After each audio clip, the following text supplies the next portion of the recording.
This is Wild Chronicles. I'm Boyd Matson.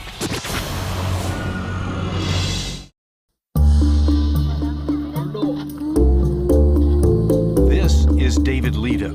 He is 19 years old. Today, he begins the process of becoming a Moran, a warrior, and a man of the Samburu tribe. After the ceremony, I'm going back to school. I continue to do the further studies and actually be able to help community afterwards. All of these boys are between the ages of 14 and 25 because the ceremony only takes place about once every 14 years. The Samburu are a tribal people of Kenya, related to the better-known Maasai.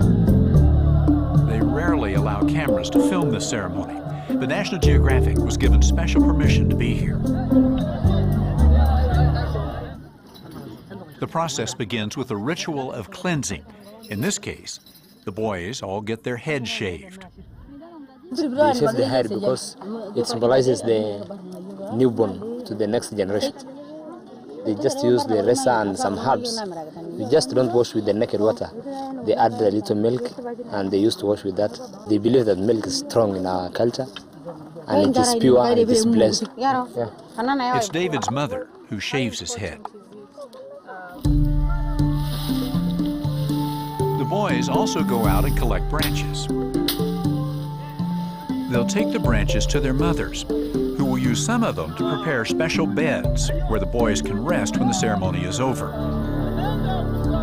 The rest of the branches will be used by the mothers as props in a special dance of celebration.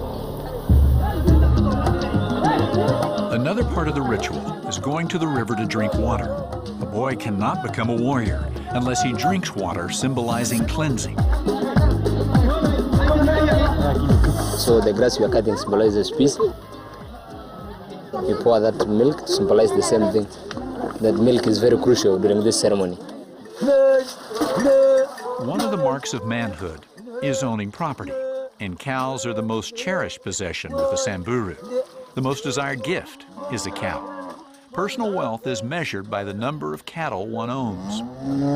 I'm expecting more than 10 cows tomorrow. The culmination of the ceremony comes when the boys get circumcised. Afterwards, David will leave his mother's house and will begin looking after himself. It will become his responsibility to find his own food and do his own chores. Now it's David's turn, and he passes the test. Pained, but proud, David and these young men are now warriors. All have come through the initiation process. David's mother and cousin mix the blood of a cow with milk for him to drink for strength. Mr. and Mrs. Leto then perform a ritual blessing for their newly grown-up son.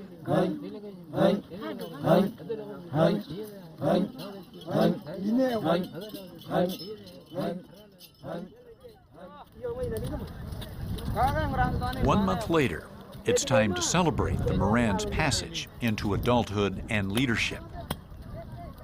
As Morans, a young man must slaughter a goat or a cow. Here David roasts his piece of goat. But they are not Morans yet. First, they must take a bit of meat back to their homes. So David takes a small piece of the goat meat and gives it to his mother and tells her, "This is in return for all the food you have given me." He will never again eat at his home until he is married. From this day on, a Moran cannot eat in his mother's house. If he does, it will be known all over Samburu, and he will not be considered a true leader or warrior. Each Moran must have his head shaved again, a symbol of rebirth for the Moran. David's father must also shave. This is the end of the ceremony, and David will soon be a Samburu leader.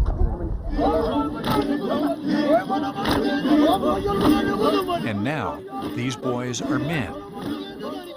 The Samburu celebrate together, the elders, the new Morans, and the old. After several years, they will take part in another ceremony, one that allows them to marry. But David may have other plans. He wants to go to the United States and study journalism. Whatever the future holds, David, like his peers, can face it now as a Moran, a warrior, a man. Sponsored by the My Wonderful World campaign. Join us today and help give kids the power of global knowledge.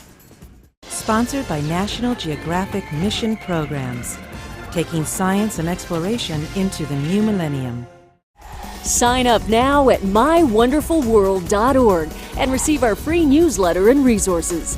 Join more than 80,000 people and lend your voice to call for better geography education, because kids who understand our world today can succeed in it tomorrow.